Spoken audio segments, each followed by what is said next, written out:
video করো Ripon video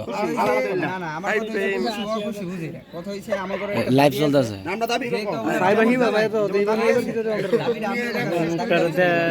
তুমি হিন্দি তো আমরা করো হিন্দি আমি হিন্দি মানে একটা গেট করতে হয় তার অনুযায়ী একটা কিছু দিতে হয় ঠিক আছে না এই অ্যামাউন্টটা সবার ক্ষেত্রে মাধ্যমে দিছি না মাধ্যমে আমরা 5000 টাকা কথা বলি আমরা যেটা মানানছে যে নিজে করছে একটা ওয়েট আছে এই ওয়েটটা বজায় রেখে টাকাগুলা রাখেন এই যে এই জিনিস এর থেকে ডাবল জিনিস কিন্তু আমরা টেবিলে রাখতে পারি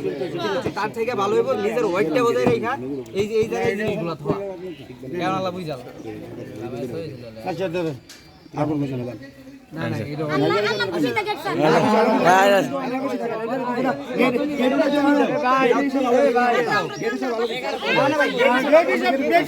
এটা কে কইছে গেট হিসাবে কে কইছে ভাই গেট হিসাবে কি কইছে আচ্ছা গেটের হিসাবে কে কইছে ভাই আরে গেটের হিসাবে কথা কইছে এই প্রসঙ্গে জানকে গেটের প্রসঙ্গে জানকে না না গেটের তুলনা দিতে পারবেন এ ভাই দিদি রাহেন না কম দিতে নাকি এই বললাম কাকা কেন আমরা হিন্দি ভিডিও করব গরম মাঝে আচ্ছা আমরা কি মায়া রাখে রাখে চলো আউড়া বলে জামাই তাকে চলো